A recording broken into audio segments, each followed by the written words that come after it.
Okay, everybody, this is Sheets, and Bobby's out for the weekend, so I'm going to be just doing kind of a quick review, uh, basketball and baseball for the day, finishing off DGen Saturday. Uh, I did both NASCAR races and MMA, and let's take care of basketball. We do have a kind of an earlier lock, for the first game, so make sure that you stay on top of that. So what I'm going to do is I'm going to go over just kind of like my favorite plays, you know, from a value perspective, whatever, and then just some opinions on what I think is going to happen today, best way to build. And, again, I don't mean to replace Bobby or anything like that. He's obviously the man, but hopefully you gather something from this and it can point you in the right direction. Right. So there is a certain amount of news we're just kind of waiting on just to make sure. I just want to make sure what's going on with Aaron Gordon. Uh, it's kind of unclear. It does change usage of some of these guys a little bit. And the one I was interested in Jay Crowder, just making sure that he's playing.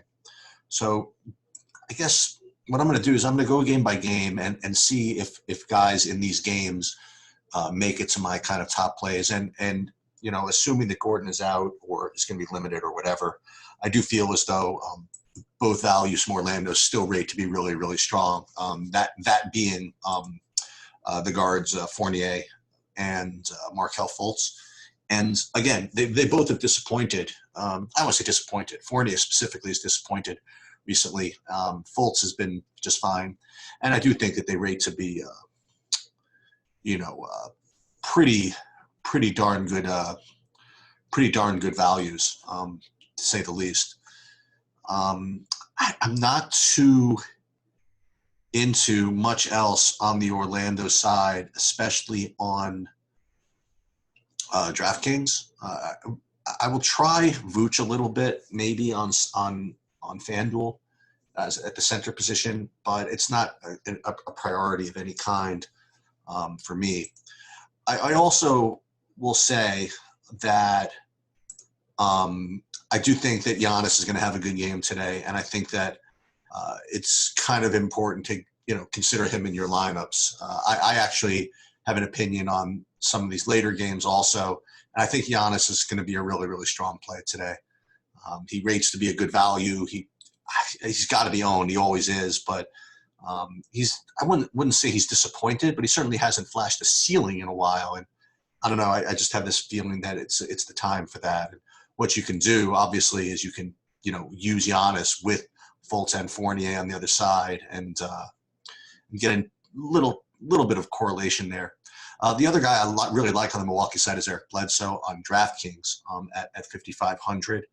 And on FanDuel, I will say that I think that Chris Middleton is an extremely strong play at the position, at the shooting guard position. So this is.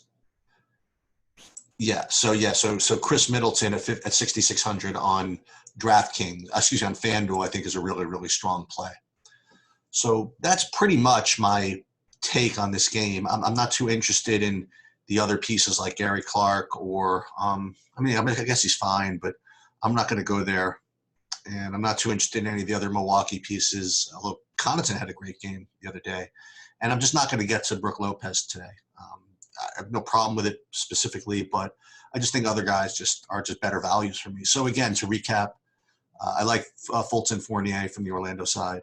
And then I think Giannis is in a really, really strong spot. I actually make him my top spend up of the day, over LeBron, over AD, and over Harden. That's just my opinion, based on the numbers I see and based on my instincts and all that stuff. So I think it's a good idea to pair Giannis with Fultz and Fournier.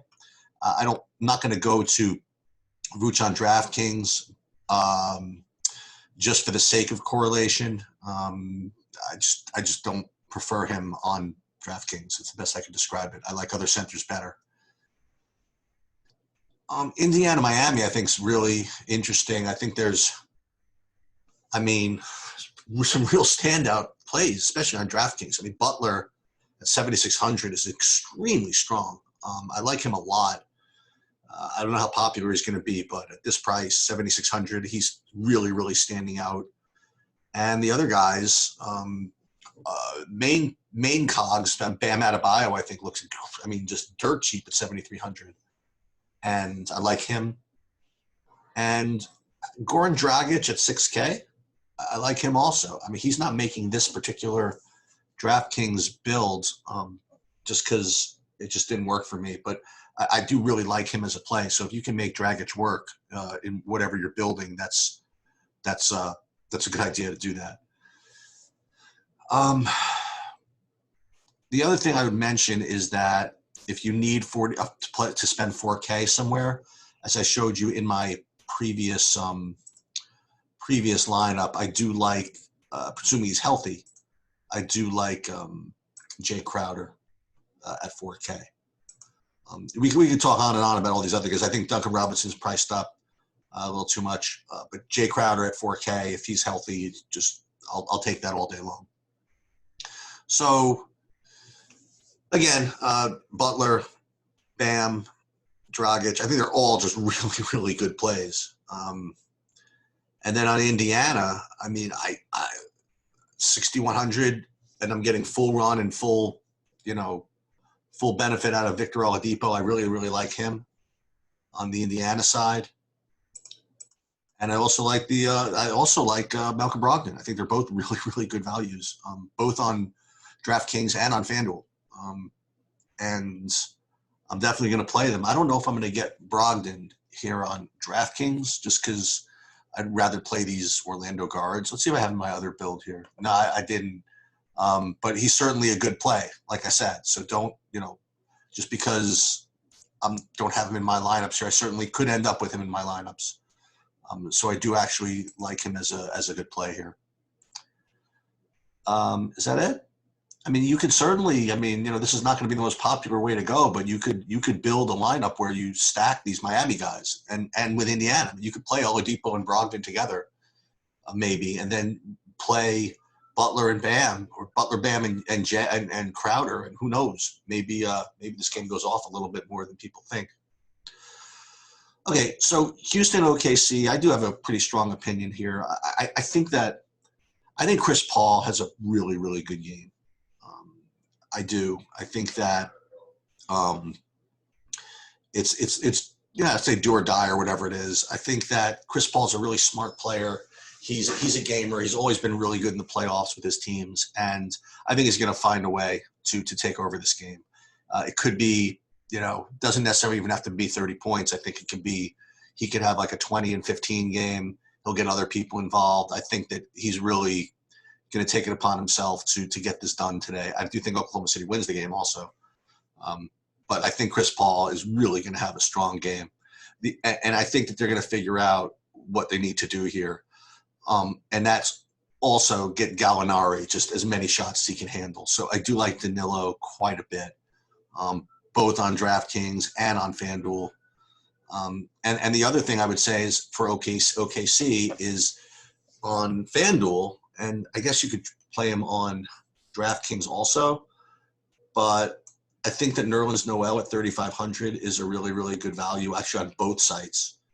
And on FanDuel, Steven Adams is a good play. I think that OKC, Billy Donovan is a smart guy. I'm surprised he hasn't figured this out, but he's got to be able to get Danilo his threes, get Chris Paul doing his thing, and take advantage of that size. They can get Steven Adams 20 rebounds if they wanted, and they could just run that pick and roll all day. And Nerlens Noel, he can really do some damage if they let him. So I think Billy Donovan's going to figure it out. I think the guy who's going to not benefit from that is going to be Shea. I just don't think that Shea is going to fit in with what they need to do to win this game. But I think Adams, Paul, Danilo, I think those guys are really, really strong. And you could game stack this really, really easily. Obviously you run it back with Harden, but I do like these OKC guys a lot. So Houston, I think that Harden obviously is a strong play. I'm not going to talk you off him either way. And the other guys in Houston I like the most are going to be Daniel House and Jeff Green. Tucker is fine. I know Bobby does really, really well with him. I just never get him right. I think Jeff Green is just more active, and I'm just more interested in his upside than PJ Tucker's, although PJ Tucker always has those 40 minutes that he's going to play. But I do like Daniel House a lot. And should I say a lot? I like him. I like him fine. Let's put it that way. And who else? Covington's okay, I suppose. So what did I say? Jeff Green, Daniel House, Harden, obviously. I think this is a tremendous game stack. I mean, it makes so much sense. Obviously, I'm sure a lot of people are going to do it, but you put Harden with Paul and Gallinari, get the Houston second guy right. If you even need a second guy, I think you're going to be in great shape. And then you could even throw in as OKC center if you want, whether it be Nerlens Noel or Adams or something like that. I think that's a really, really strong way to attack this 4-game slate. So that's my opinion there. And unfortunately, what ends up happening is, because of what I wanted to do in those early games, I think that on DraftKings, I'm going to end up fading this late game. And I know that's, it's kind of asking for it, right? Like you have an island game with Lillard, Davis, and LeBron. But again, this is just my opinion. I just feel as though the Lakers figured out in their last game that the way they're going to win is they're going to have to play really, really great defense and kind of turn it into an uglier game. And I think that Portland's not going to be able to avoid that. I think this game is going to be an under. I think that the Lakers are going to try to lock this series down in that way. And I just think that as a result, I think fantasy points for both teams are going to be a little bit the ceiling's going to be limited. That's just, again, that's just my opinion based on watching what I'm watching. And the thing is if the whole game it goes in one direction, there's so many guys that it impacts that I think that making it take like that, I think makes a lot of sense. The guys I do like in this game, if I'm going to have to play somebody, is going to be this is on DraftKings. I would play Hassan Whiteside as a one-off on Portland just because, again, I think that Portland's onto something with these two bigs, and I think the Whiteside's going to get enough minutes where he can, get 40 fantasy points if things work out the way he wants. I will say that on FanDuel, I'm more inclined to play this game just because of the price. I mean, you can get Lillard at 9,500, and you could pair him with Nurkic at 7,400 at the center position, and really get something going there from a value perspective. So I do like that, and I also wouldn't mind playing like some LeBron on FanDuel maybe. I was going to play Davis. I just didn't. I might change my mind. But on DraftKings, I don't know. The way I don't know what to tell you. The way the numbers played out and the way the values worked out, I'm just going to be fading on DraftKings. It's just what I am. And, it's going to be one of those things where I'm going to be probably cashing for a lot of money going into those late game. And, just going to just root for sprinklers to go off in the arena or something like that and cancel the game. It's just usually not the way I play. I usually like to play those late hammer games, and late hammer games also gives you those flexibility to swap and switch around, and that has a little bit of an edge. So it does go against what I usually like to do, but again, I just like the numbers, the way they pile up from these earlier games is so much more that I'm willing to take that stand. That's just my opinion on what I'm doing today. I'm sure Bobby would kind of try to talk me off of all this, but that's just where I'm going. And if I will say this: if you get a 99-90 final out of the Portland LA game, I'm probably going to be in good shape. I would think. That's going to be the disaster. Is that I get the first games wrong anyway, and Portland LA does not blow up. All right. Well, listen. Between everything else going on today, good luck with the NBA. Remember, it's an earlier lock. And, that's about it. I'll be coming back with baseball shortly. Have a good Saturday.